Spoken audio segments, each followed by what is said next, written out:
Laurel and Whitney, I thought it would be quite nice to kick off with your personal experience of what VOCs feel like. We've had Reid describe what they are, but if you could tell everyone how they feel, that would be great. Thank you. Sure. So hi everyone. As everyone's introduced, my name is Whitney, and to start by answering what it feels like, I think the most common description I've heard, and at least it's true for me, is kind of like if I mean, first of all, the crisis can occur. For me, it's occurred in anywhere in the body, but particularly in my joints, in my chest, and in my back. I've had these crises. Let's say it's in my arm, my elbow. It really feels like someone's just hacking away at my arm with a saw. And in those moments, it almost feels better that my arm's kind of, someone just comes along and amputates it than to keep it there with all that pain. And it's really, really excruciating. At its worst, I wouldn't be able to function. I wouldn't be able to use that arm at all, whether it's for something as simple as kind of lifting a cup up to drink some water, or even lying down, kind of any movements that kind of touch my arm really are just excruciating. It's hard to describe, but it's a really, really agonizing, torturous feeling. And as I said, it's happened to me in joints, it's happened in my chest. So in those instances, it's that feeling of not being able to breathe, as though there's a really heavy weight on my chest, kind of intense kind of heaviness, and it's just really difficult, to be honest.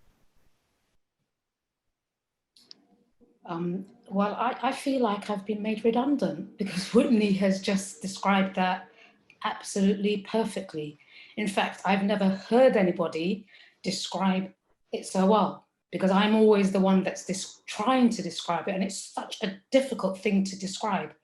And when you're trying to describe it, and you're just trying to describe it to somebody who doesn't know what you're talking about, it actually doesn't sound so intense. But Whitney has just described it she's just described it absolutely perfectly.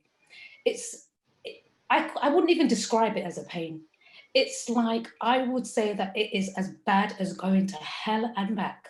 And I've never been to hell. It's that bad. In that instant, when you're experiencing that pain, when it gets to that point where you feel that no matter what you do, no matter what position you get in, you actually feel, I don't want to be here. That's how hard it is. I mean, I've had 2 children, I've had toothache, I've had double hip replacement, and I have never ever experienced this pain in my life. It's a pain that is indescribable. Even if you could think of the worst pain that you've actually had in your whole lifetime, double it, triple it.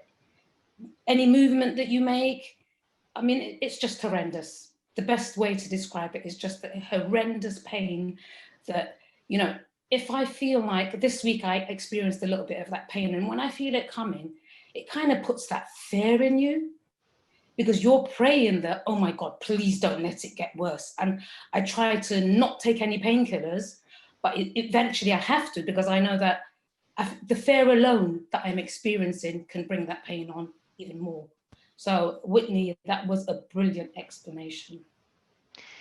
And that sounds incredibly debilitating when you experience that pain, really extreme pain. How long does it typically last for? How long does yours last, Whitney, usually when you...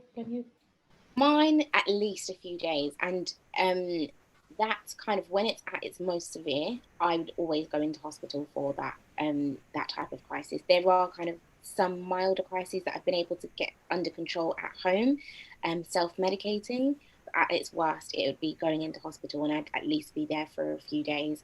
In my own experience, my worst one has lasted a few weeks, and I've been in hospital for, I think it was 2 or 3 weeks. And in that time, like, even my consultant struggled to get my pain under control. It was just, every painkiller that we tried just wasn't touching the surface. It was just even kind of morphine, things like that. It was like taking a glass of water, it just didn't touch the pain at all. So it can last, at least for me, minimum of a few days at its worst. And for me, at the age that I'm at now, my sickle cell disease is pretty well controlled. So I experience pain, you know, sometimes on a weekly basis, daily basis, but it's pain that I manage. So I just take a lot of fluids in, take painkillers. So now, my time of life now, I deal with pain very well because I don't experience it like I did before. As a child, during my teenagehood, that was the worst. I mean, I was in hospital every week, every 2 weeks.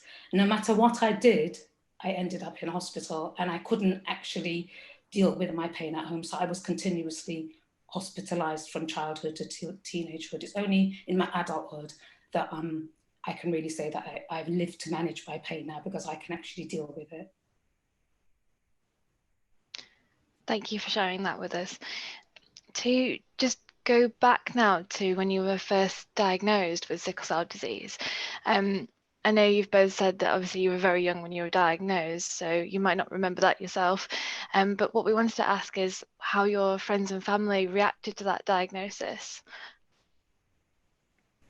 For me, as you mentioned, Liz, my diagnosis came when I was really young. So my parents found out that I had sickle cell when I was 6 weeks old. So for the most part, when it came to kind of really close family and friends, my parents had that job of kind of telling people that I had sickle cell, and it would have been them that dealt with that kind of initial shock reaction. Obviously, as I've got older and formed my own friendships and gone out into school and employment, it's been me that's told people. Those reactions there's been a really wide spectrum, from people who just kind of say, oh, okay, what is that? And they just don't know what it is. And then I've had kind of really nasty reactions, actually, for people that, I mean, I don't know whether they know what it is or not, but as far as they see it, it's a medical condition. It's not something that's, nice to have. And as in their eyes, there's something wrong with me, or there's, a problem with me, and have really had a really nasty negative reaction. So there's been a bit of a spectrum, and I wouldn't say that there's a more positive reaction than a negative reaction. I think even to this day, it's still pretty spread across kind of positive and negative reactions. And yeah, for me, I was diagnosed at the age of 3 when I had my first crisis. My brother had SCD, so he was diagnosed with sickle cell before me, my older brother. And I think when I was born, my mother was told not to have any more children. My mum and dad had come from the Caribbean and came to England and had never heard of sickle cell disease. And as you can imagine, being born in 1963, neither had a lot of other people. Even the doctors and the medical staff were not sure about it. So for my mum to be told, you shouldn't have any more children, my mother and my father were devastated. But they didn't know what they were going to be dealing with. And when they did realise what sickle cell disease was, I basically was just completely wrapped in cotton wool as a child. My brothers and sisters, I had 6 other siblings. So my brothers and sisters were amazing. They were fantastic. I don't think I would be here today if it wasn't for my brothers and sisters. But at the same time, I also realised that they suffered from me always being in hospital and not getting the attention they deserved. Friendships, people always, to be quite honest, made me feel that little bit different. Although people never really focused on you're different because you've got sickle cell, they still made people just saying, oh, you poor thing. That was a sentence I actually remember growing up hating. You poor thing. Oh no. Oh, what is that? And, I think those are the kind of things that really made me grow up feeling different. I think it's only today that I have the confidence and I believe in myself. And I know that I am different, but not different in a bad way, different in a positive way. But when you're younger and you're growing up and you have, the reactions around you really, really does matter. It's easier to get over that when you get older and fight it when you get older. But as a child, you're so influenced and you believe how people react around you. You take a lot of that on board. So to be quite honest, I agree with Whitney. Now, to be quite honest, I really don't care how people react. It doesn't matter to me. I am who I am. I live how I live. I get on with what I get on. And I thank God for the people that I have had in my life growing up, because they have helped to make me who I am, including sickle cell disease. Sickle cell disease has made me who I am as well today. So What people think today doesn't matter. What is important is that I'd like people to understand, you know, what sickle cell is all about and what a person living with sickle cell disease actually goes through on a daily basis. Thank you. And it's so important to raise that awareness, isn't it, to reduce the number of people who get that negative response. And hopefully more people can ask, oh, what is that? And we can explain to them. So we've sort of touched on childhood a little bit. We also wanted to ask how you felt that your sickle cell disease impacted on your education. If we start with you, Whitney. Yeah, sure. I think kind of the first thing that comes to mind when I get asked that question is just the time I had out of education, being in hospital or being at home unwell. And that really varied. And obviously there are points in education, so kind of really young years, primary school years, and kind of the first few years of secondary school where that time out didn't have as much of an impact. It really took its toll, I think, as I did my GCSEs, as I did my A-levels, and then I went on to university and to law school, the last two being the hardest, because if I didn't make it through law school, I wouldn't be kind of in my career now, and the pressure was on. So absence from education was a really, really difficult thing for me. Even, I think, one thing I struggled with was that even when I was well enough to get into school, as Laurel mentioned earlier, there are so many days when you're well enough to show up, but you're also in pain. So people think it just because you're there, you know, but you were in class for that session. Yeah, but I was mentally checked out because I was still probably maybe recovering from a crisis and wasn't well enough to be in yet, or was trying desperately to not go back into a crisis. So kind of time off from education, missing classes. There were times when I was in hospital for university, during coursework deadlines. I had a crisis during one of my university exams and had to be taken out of the exam hall. Tried desperately to finish the exam in A&E and couldn't. So to this day, I actually never finished that exam, and it really did take its toll on my education. Fortunately for me, I was not so much at secondary school, where I think at that time, and I hope things have changed a bit now, but at the time I was in secondary school education, there was still a massive lack of understanding about what sickle cell is. And as a result, I think my teachers and kind of senior staff at school really struggled to understand why it was that I was missing so much school and how to support me when I was absent. Later on in education, for university and law school, as I was a little bit more independent and the style of studying changed, I found that the institutions for me were much more supportive. And I guess that was, you know, part and parcel of me actually just knocking on their door all the time and saying, I need this support, like change this, or give me these extra resources and things like that.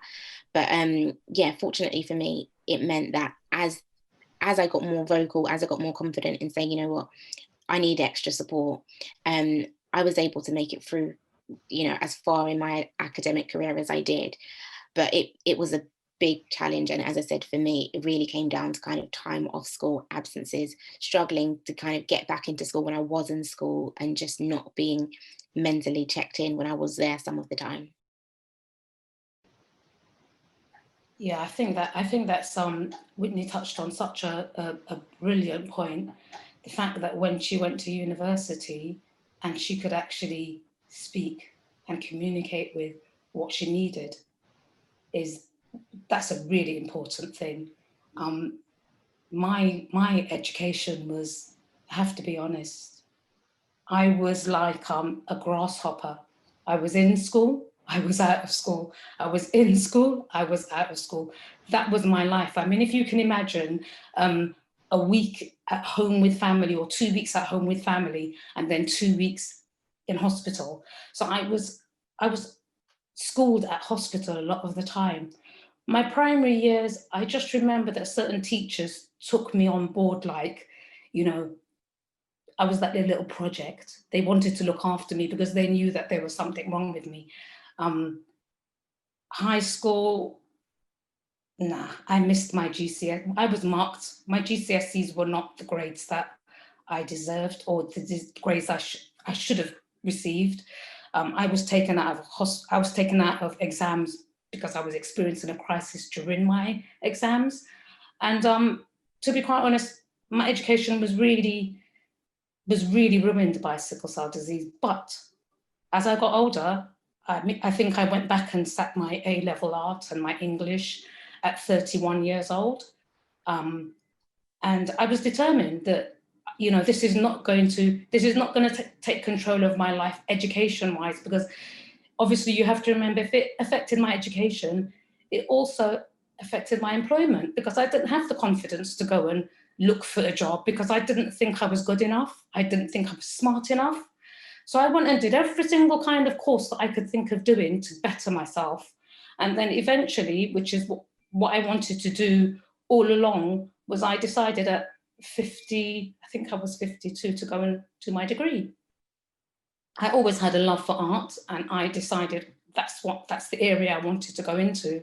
So I went and did my degree, came out with a first class degree, and there was no stopping me after that. I always want to learn, but the thing is, I think with me, because of how sickle cell has kind of like affected my life as a child and as a teenager, I really want to encourage the younger ones to really have confidence in themselves and believe in themselves, because I think that is so important. My education, although my education was taken away from me, today I still feel very proud of where I am today and what I have done with my life today. And it's really important. I think it's really important for sickle cell disease to be supported by everybody. I think it's education, I think it's, medical, I think it's family, to be quite honest, I'm talking, but Whitney kind of like explains, Whitney actually makes me feel as if, I feel emotional, because I've never really sat down and spoke to somebody to that level where I can feel that they have gone through exactly what I have gone through, maybe in a different way. So thank you. It sounds like you both have had to fight really hard throughout your education and have come up against lots of barriers, but that in the end you've been really successful down to your willingness to succeed. So that's really, really great to hear. We also wanted to ask you about what healthcare was like as a child, what you remember of being in hospital and the doctors and nurses that you met. Yeah, sure. In paediatric care, I'll start with that first. I have quite a positive recollection of my hospital admissions. Obviously, as a child, it's quite scary going into hospital. You're not entirely sure what's going on. I had the benefit of having my mum or my dad there with me, but it was, so they could reassure me, but it was still a very daunting experience. And at that age, I don't think I really had a grasp of what sickle cell was. I just think I was too young to understand. I knew I had a health condition. I didn't really understand the science behind it, but there was certain fixed kind of features in my life that I knew that I just had to do them. So I knew I had to kind of go for certain vaccines every so often. I knew I had to go to regular hospital checkups, and I knew that every now and then I would have this severe pain and I would have to go to hospital. Didn't really understand why, as I said, but I just knew that this was me and this is something I had to live with.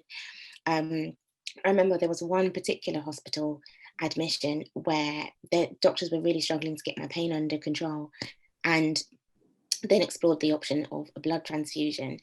And I remember lying in the bed, and I think it was a Sunday morning, and my parents hadn't arrived at the hospital yet, because I had other siblings and they had to go home and take care of them.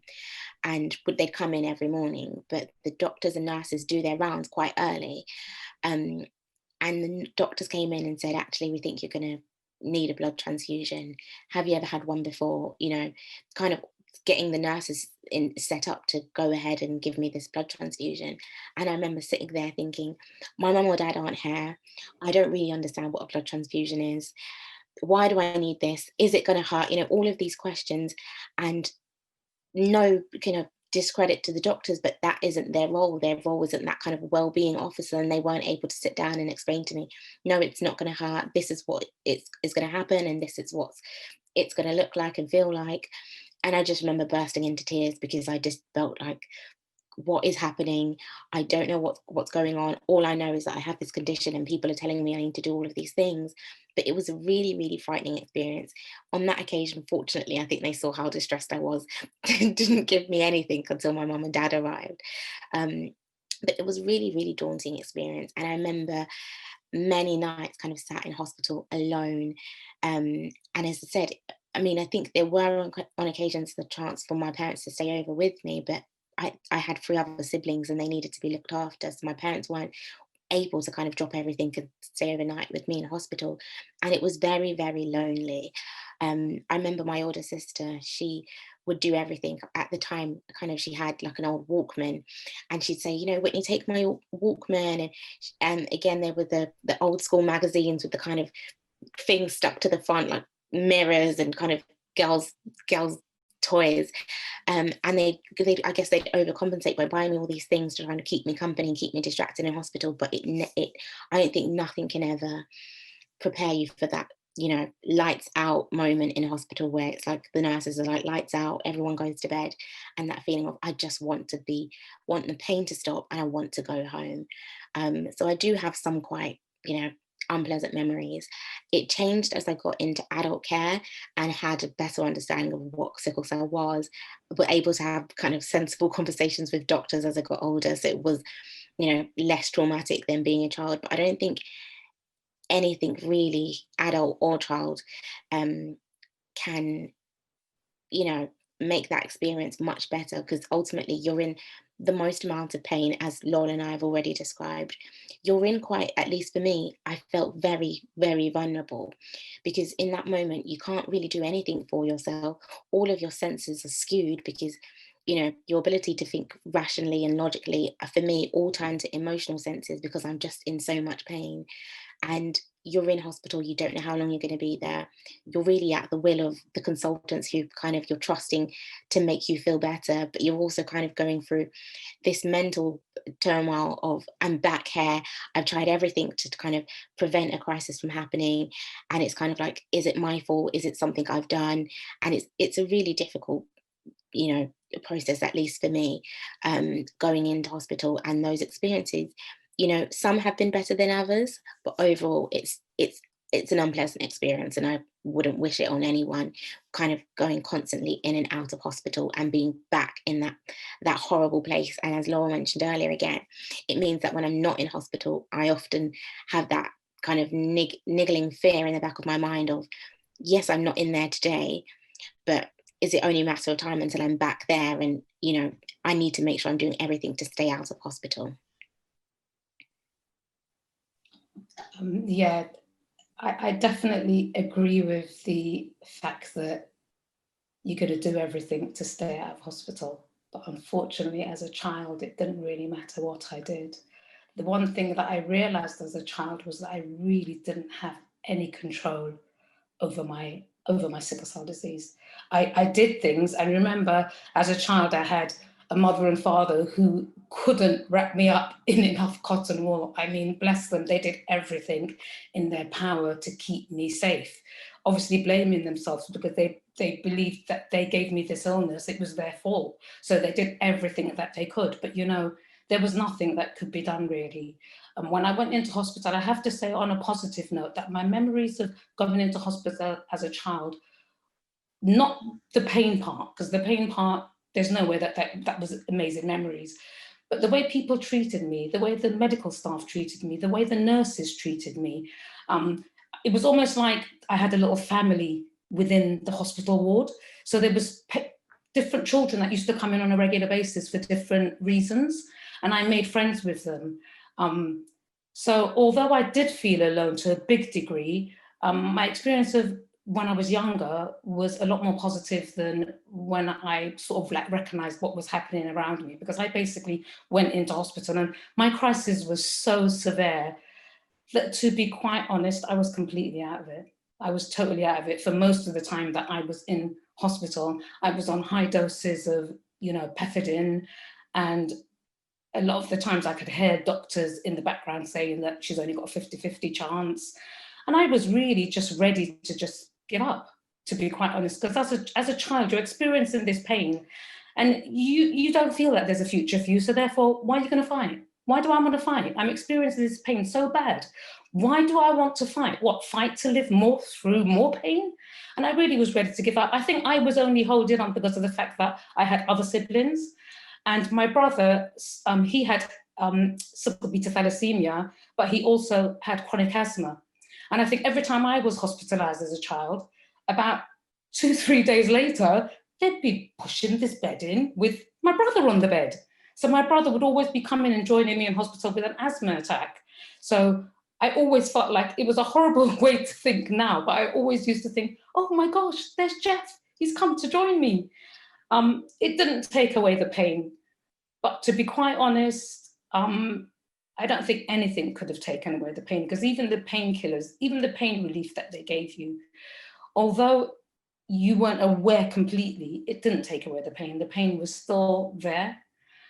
Moving on from the children's ward to the adult ward, I found it horrifying. When they told me that you're moving to the adult ward, I was like, what? Whose decision is that? You know, I really went into one, because as far as I was concerned, I wanted to be this little child on the children's ward, being looked after, taken such care of. I didn't want to go to adults ward, and there I was thrown into this adult ward with all these elderly people thinking, oh my God, I can't do this. I really cannot do this. I think the positive part for me was the fact that by now I was on blood transfusion. So sometimes I would have a crisis, but the majority of the time it was access to my veins that I found really traumatic and really difficult to deal with. It was no longer sort of like the pain, it was the pain of venflons. It was the pain of going into a vein that had been thrombosed and going into that vein again and again and again. And I think that's what's important to state. It's not just about sickle cell crisis. It's also about what comes along with it. It's about having to deal with being told that your hip is on its way out at the age of 21 years old. It's having to be told that you need to have a splenectomy, you need to have your gallbladder removed. It's having to deal with the other things that also come with it. It's having to look at a doctor approaching you with a needle, and all you really want to do is just scream. You just want to disappear. You just want to say, please don't. And this is a significant thing that actually stays in my memory. When we used to, I don't know about Whitney, but when you used to go in hospital, doctors were so eager to ask you 101 questions. You used to have to go over your history again and again and again and again and again while you were in this excruciating pain. Can you imagine? You can just about say your name. You just about know who you are, and you're being asked all these questions before you're given any form of painkiller. Then before they administer that painkiller, they come out with this huge venflon. They're just going to put this in you to make you better, you know? And at that time you're thinking, just go away from me. Mm-hmm. And I remember as a child, I used to be the most polite person. I just didn't know how to show my anger or how to say, listen, I'm in pain, get away from me. So I would just stay there and take it. As I got older, I realized that is not the way to go.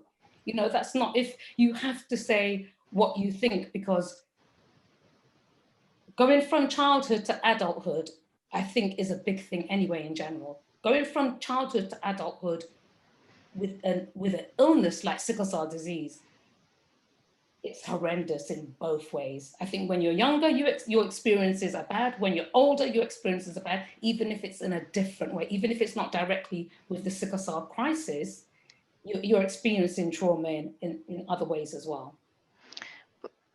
Thank you, Laurel. Just to ask Whitney as well about your experiences of transition, did you have a positive or a negative experience of that time? I have to say, I'm afraid it was quite negative. I'd love to say I had an amazing experience, but I didn't. I think, first of all, no one prepared me for the differences between the two wards. Like Laurel mentioned a really good point. The first, I remember going to an appointment as kind of approaching transition from pediatrics to adult. And they kind of said, oh, you know, you're of that age now, we're going to be transitioned over into the adult wards and adult care. No one really said what that meant. So I just thought, okay, well, all right. And like Laura said, you do kind of get used to, these are, you had all of those memories of, these are the nurses that you would expect to see when you go into a ward. This is the nurse. I remember my dad made really good friends with one of my pediatric nurses. And to this day, I still, you know, have her number. And then suddenly, you know, the next admission you have, or for me, the next admission I had, I was on this adult ward. And as Laurel said, the environment is completely different. And I remember one of my first admissions as an adult patient was actually in a mixed gender ward. So it was a very big shock to my system. And there were so many things going on. Everyone was there for a completely different reason. And it was just overwhelming. And as I said earlier, when I'm in that amount of pain, I feel very vulnerable. And the things that I would do, say, in action when I'm, you know, kind of thinking straight, when you're in that amount of pain, you can't. And you kind of just need that, you know, less going on around you, to focus on trying to get yourself better. But it was such a shock to the system. Everything changed. There were doctors I'd never met before, as Laurel said, asking me 101 questions. And I kind of thought to myself, I've been coming to this hospital since the day I was born. Why am I having to answer all of these questions all over again? And you know, the environment is different, the people that you're dealing with is different. You yourself have this kind of new role, or at least I found I did, because in the children's ward, you are slightly mollycoddled. And at least I had my parents with me for most of those admissions as a child. And as an adult, my parents weren't there. So everything changed, you know, absolutely everything. And it was a big shock to my system. And if I didn't already hate going to hospital for admissions before, then I did then. Like it was a really big jump. And I guess, yeah, that lack of preparation, not knowing what to expect, and then kind of just being thrown in there. And as I said, my first few admissions in the adult ward were, yeah, I think it's changed now, but at the time I first experienced it, it was a world away from what I knew before. Thank you for sharing those experiences with us. It sounds like quite a traumatic time, the changing from child to adult wards, certainly, in so many different ways. In terms of treatment you're on now, could you tell us more about that? Yeah, mine is a little bit of a short story, because actually I have been, I don't say fortunate. So I had really, really bad kind of sickle cell pain management and crises for a long time. And at that time I was exploring lots of treatment options with my consultants. And then in 2014, I had a really bad admission, and it was around that time we were exploring the possibility of blood transfusions and blood exchange programs. And suddenly, as we were in the talk of that, I kind of went 6 months and didn't have any crisis, which was completely unusual for me. And at that point, my consultant said, let's put things on hold for a while and see, you know, it looks like something's happening. You haven't been admitted for such a long period of time. Let's hold off on putting you on any formal treatment program just yet. And since then, since 2014, I haven't had a hospital admission for sickle cell crises. I have had crises, but I've managed to, you know, self-medicate at home and haven't had it to go into hospital.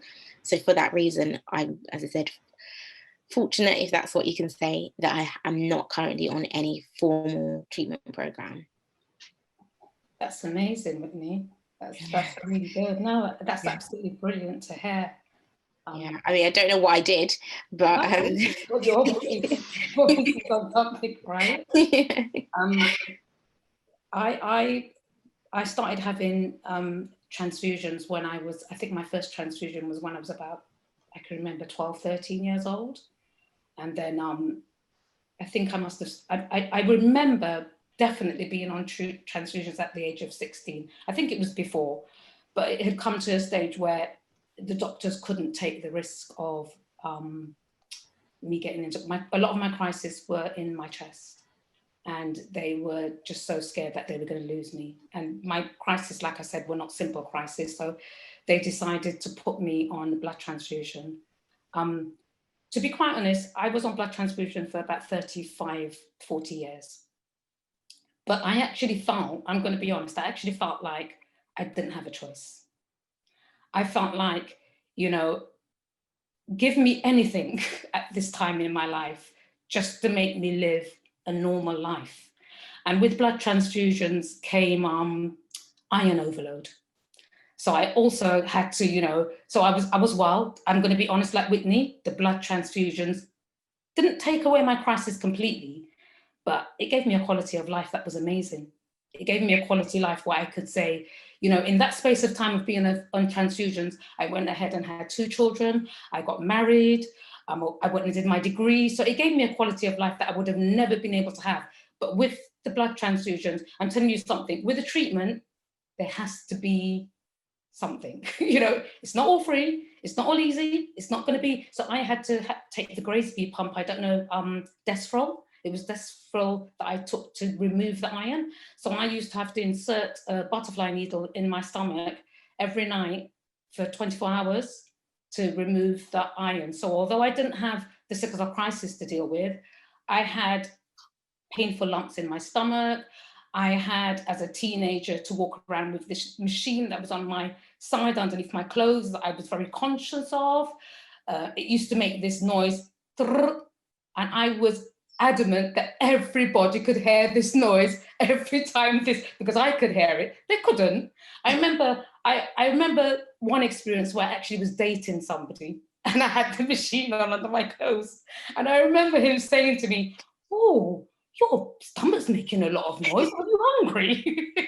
I mean, I just had to laugh and I said, "Yeah, I don't think I've eaten enough." But, you know, so with the blood transfusions came, you know, the iron overdose. At the moment now, I'm on hypercarbonate, I'm on hydroxyurea, and another, I don't have a choice. This is another treatment I'm on that I didn't have a choice because my veins collapsed. I began to have transfusions in my groin, and then that collapsed. So basically I was just told, we can't do anything for you. You've got to go on this drug because you can't have blood transfusions anymore. And all I saw in front of me was, I cannot go through having a life of painful crisis again. I actually can't. I just thought, if I have to go through this again, I would rather be dead. And that's the God's honest truth. I actually just thought I'd rather die. I would never take my life because, you know, my faith would never allow me to do that. But there was many times in my situation where I actually called for death itself because I would prefer to have not been here and experienced what I was experiencing. And that's just to try and explain to you how devastating and how acute and how really hard this illness can be on you. And it isn't just a crisis, it's just even sometimes just waking up and feeling that fatigue, feeling that you haven't got the energy to do anything. And remember, you have people around you that, as much as they understand, they can never understand how you actually are feeling. So you've got to be trying to support yourself, but also trying to support a husband, trying to support children, trying to support work colleagues. But inside, sometimes you just really want to say, I just don't want to do anything. I just want to curl up and be in my bed and just not do anything. But people don't understand that, you know, because you look so well, they don't always understand. So now I don't, like I said, this week I had a crisis in my right hand, and I think I've been having this ongoing crisis in my right hand, but I'm not admitting that it's a crisis. It's not a crisis. It's just a painful bone event that is happening in my hand. And it's only when my husband says to me, "Lice," that's my nickname, "Lice, do you think you could be having a crisis?" Do you know what, darling? You could be right. But you know what? I'm not thinking that it's a crisis, because to me, if I'm thinking it's a crisis, it means that the hydroxyurea maybe is not doing its job, and it could mean that I could get worse, and it could mean that I could be hospitalized. But as long as I continue telling myself, no, it's not a crisis. Let's take a painkiller. Let's drink some water. Let me just rest. Yeah. Today, here's the right hand. You know, I can move it. It's not as painful as it was at the beginning of the week. And I think the main thing that I just want to get across to everybody is that the treatments you know, the treatments for sickle cell disease have become so well advanced, but I think it's about you, the patient. I don't know if it's your mindset. You have to have a particular mindset as well, because I think when I was younger, the way I dealt with my treatment, it was like, you know, you're giving me the treatment, I have no choice. Let the treatment do its job. Now, I don't see it that way. Now I see it that I am on this medication that is keeping me healthy, but the way I think and the way that I manage how I feel is just as important as the medication that I'm actually taking. Thank you, Laurel. Thank you for sharing that with us. And that was really honest and thought-provoking, what you've been saying about your disease and your treatment. I know we talked about including some other questions, but I think we're running out of time, and I've seen that a lot of questions are coming from our audience. So I think we can go to the Q&A now, and I'll hand over back to Ree. Thank you, Liz. So one of the questions that we had from the audience was, what support mechanisms have you experienced during the COVID-19 pandemic? That's a good question. I was going to say nothing, but I have had the benefit of having support in terms of food shopping.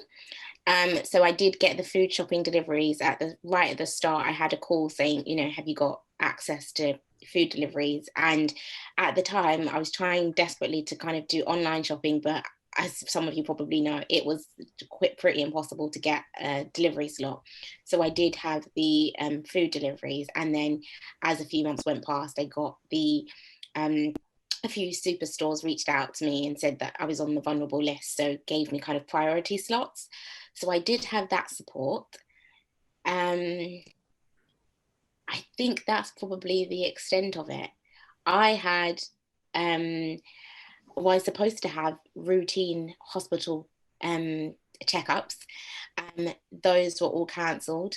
I recently had a virtual consultation, but I do think that has had the lack of routine appointments is starting to have a knock-on impact now, because my last blood test that I did showed that my hemoglobin levels had dropped, and I was like much more severely anemic than I was this time last year. And there was a few other test results that showed that my health isn't in as good a shape as it was last year. So that's been difficult. I think mentally it's been a bit of a struggle, but it probably has been for a lot of people, and haven't really had support in that aspect, because obviously the pandemic has had knock-on impact on lots of things, but I think as someone with a lifelong health condition, it's hit me a bit harder, especially having to shield.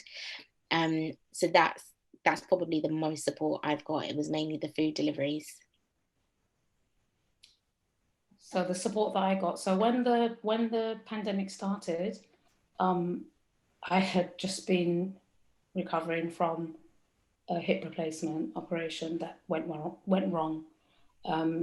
They fractured my left thigh in the process of doing a hip replacement. So I had to go back into surgery 10 days later. So I basically was at home, stuck in a room, not being able to walk, not being able to have any more physiotherapy, depending on my husband, who was working so hard, and really feeling alone, if I have to be really honest, really feeling completely alone. My mother was shielding, and my mother is like such a good help in my life, so she was shielding herself. For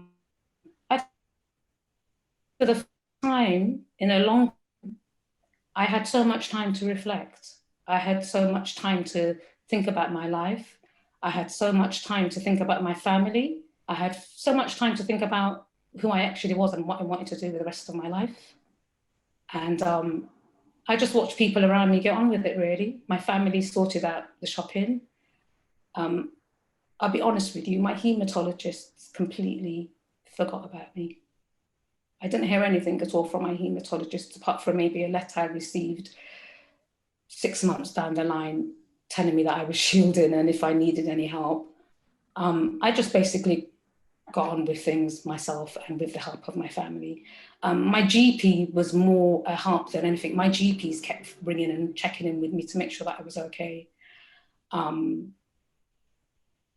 And then really, to be quite honest, when it came for me to receive my hydroxyurea and go for my blood test, nobody called me. Nobody asked me, you know, how I was doing. I, at that time, hadn't driven for 8 months. And I just decided that in a couple of months' time, I needed to go back to work and I needed to drive. So I decided to jump in the car and drive down to Central Middlesex Hospital, have a blood test, and pick up my medication. And I was the one that contacted the hospital to say I needed the medication. And I was the one that went down and got the medication. And I've done that since 3 times. And it's the last time that I actually had to remind the nurse that I hadn't had a consultation for the whole of this time. They just completely lost touch with me. And although although sometimes it does make me feel bad, because I don't think anybody should feel that way, I think because of what I've been through and because of my age, like I said, I am really responsible for myself to a degree. And, you know, this is my health and this is my life. And if I get ill, there's so much people that do depend on me, but also if I get ill, what effect is that going to have on me? So I basically have to take control of everything.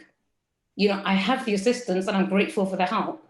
But at the end of the day, if I need the medication and I need the blood test and I'm not being contacted for it, I'm not going to sit there and not do anything about it. I have to get up and I have to say, hey, I'm here. I need a blood test. Can I come at this time? You know, where's my prescription? Why is my prescription not ready? You know, not in a horrible way, but I am a very assertive person now. I say now my name is Laurel Frank. Laurel Frank in a nice way, though. It's just that I have to say what I need and I have to say whether I haven't received it.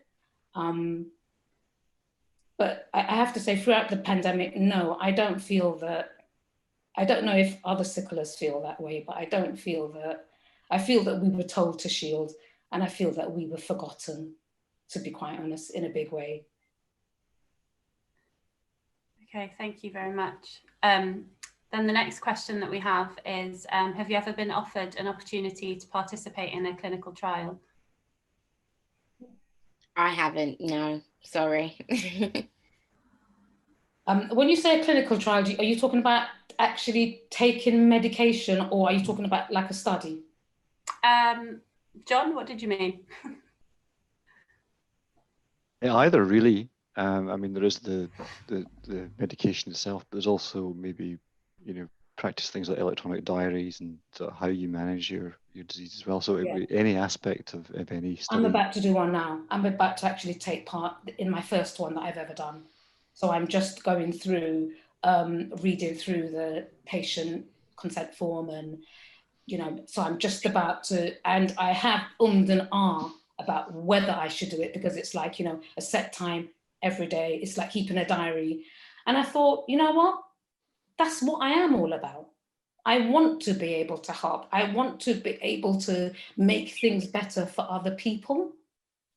And if I'm approached for anything, if I'm approached, would you like to speak on behalf? Would you like? Well, yeah, I would like to because it's important that I help. That's the only real way that things are going to improve and things are going to change. Can I ask, Laurel, is your trial like John mentioned, like a kind of diary keeping exercise, kind of monitoring? Okay, so it's not, there's no drug. It's like an app that you download and you have to answer certain questions and you do it every 15 minutes every day. And then there's 30 minutes, you know, I'm hoping that I can keep up with it because I'm so busy half the time that I've taken it on board, but you know, I'm gonna make an effort to actually do it, yeah. Brilliant. I mean, since Rihanna gave me the opportunity to speak, oh gosh, I just wanted to say this is an amazing, humbling experience for me, and I'm sure others feel the same way as well. So thanks for joining today. And I know there's other questions, so I'll leave time for that. But such courage that you guys are showing, laced with a sense of humour as well, that's coming through as well. So I think you're a great grace, courage, and adversity. It's amazing. Thank you for joining us. Thank you. You're welcome. Thank you, John. I'll open the floor if anyone else has any questions that they want to jump into. I'm conscious that we are close to the hour. I had a question, and yeah, just to echo what John said as well, it's been a really completely inspirational hour that we've had listening to you. Really can't thank you enough. I guess not everyone on the line will know that actually we got in touch with Whitney and Laurel through the Sickle Cell Society, which is a patient kind of organisation in the UK. But I thought it was really interesting earlier, Laurel, that you mentioned that you didn't think you'd had that many opportunities to sit down with someone like Whitney and just talk between the two of you and share experiences. Have you had much kind of interaction with patient organisations in your life with sickle cell disease, or do you think that patient organisations need to be more visible to provide support and put patients in touch with each other? I'm just interested to hear if you've had experiences with other patients. For me personally, any connections I've made with anyone else that has sickle cell has been kind of me going out of my way to find them myself rather than through an organisation. I did join too, so obviously I'm part of the Sickle Cell Society and I'm one of their mentors, and I've met some people with sickle cell through that.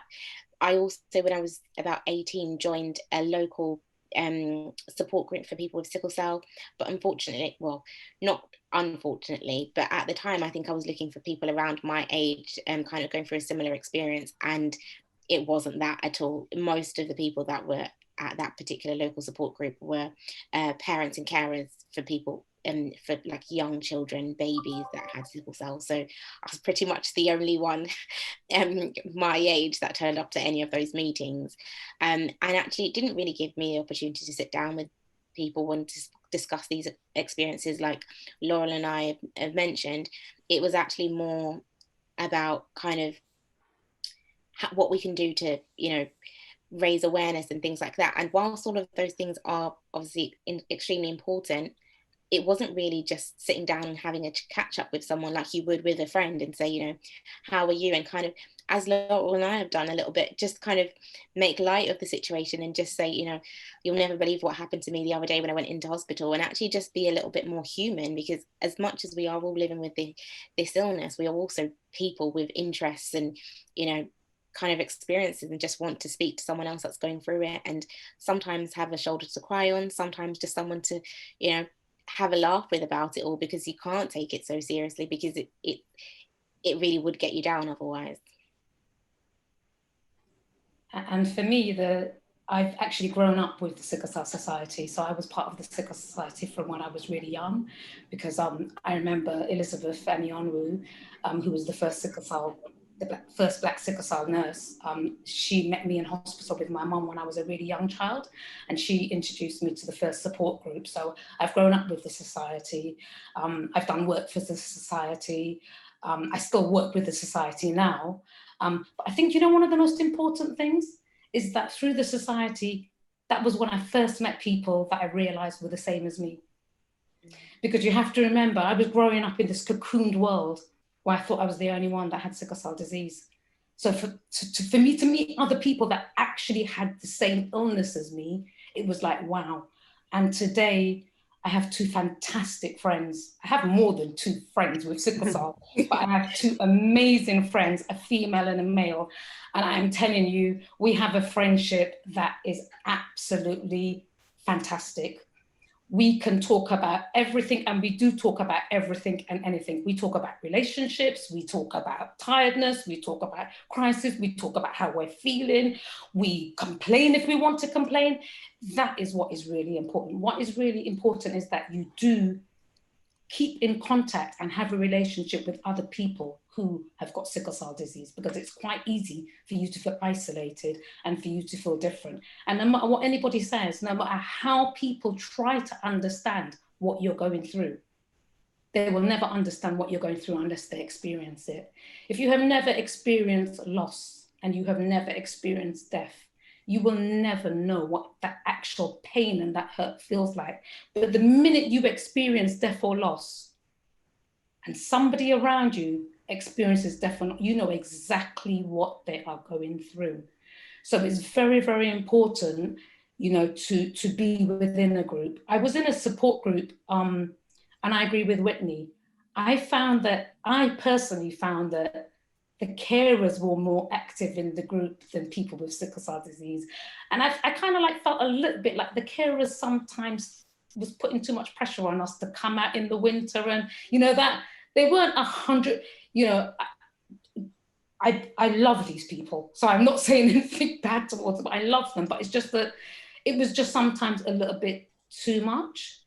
One thing I have to say that I am really, really happy about today is that I've had the chance to meet all of you and share my experience with all of you, but I feel so honoured and blessed to have met you, Whitney.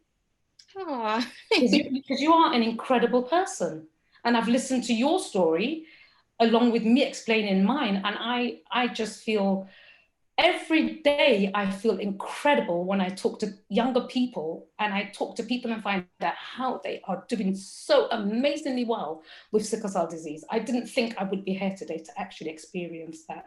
And you know, I just feel so thankful. Thanks, Laurel. It's been great to meet you too. Yes, so I think what I'll do now, we do have some of your artwork to share, Laurel. So what I'll do, I'll share my screen very quickly so that you can talk people through these. Bear with me. Let me know if you're able to see my screen. And Laurel, I'll just advance the slides for you. Yeah, Anna, thanks. Cool, thank you. Oh, wow, well, how lovely that these two appeared first, as we just finished speaking about the Sickle Cell Society. The poster on the right-hand side was my work for the Sickle Cell Society, a poster for the underground, raising awareness for blood donors, especially in the Black community. So I did that. I think that poster was done in 1985. And I was expecting my first child when I did that poster, and I was on blood transfusion, which was keeping me really well. So it was a positive thing. And I know that now today, they're still doing a lot of work on blood donors from the Black community. So to know that I actually started that awareness, and that awareness is still happening today, this is what is important. We have to keep at it. The more we do it, the more we let people know, the more we tell our story, the more sickle cell will be known. The poster on the left-hand side, as you can see, for 2020, I did a raising awareness campaign, and for everybody that donated money, which are some of the people in the poster, I did a self-portrait of them and put it into digital and put colour in it. So that was that one. Thank you, They Laura. all red t-shirt and gave me their money for Sickle Cell Society. So then I've got a couple more on here as well. So the one on the left, you know when they say a picture speaks 1,000 words? That's my picture called The Colour of Pain. And the picture basically tells it all. There's not very much for me to explain with that picture. Yeah. And then the picture on the right-hand side is just my journey. It's called My Journey. And it's just sort of like my parents at the bottom, little things going on within the picture that explains my journey. They're absolutely amazing drawings. Thank you. Thank you so much. And then these are the last two I've got on here as well. So the left was a little book that I made for my final year of my degree, explaining sickle cell, because obviously nobody in my university knew what sickle cell disease was, and this was a chance to educate them. So I made a cartoon picture book of what happens when a crisis takes part. So that's just a little snippet of that. And then the picture on the right-hand side, just me reflecting just about everything. And I've used that image to put within pictures with sickle cells around, and just to adapt it into different pictures. I'm just creating different things from it. So yeah, that's basically just little samples of my work. Yeah, thank you very much. I'll stop sharing. So yeah, that brings us to the end of our meeting. Just to echo what John was saying and everyone is thinking, just thank you so much for sharing your experiences and for being so open and honest. It's really been a powerful session, so thank you both.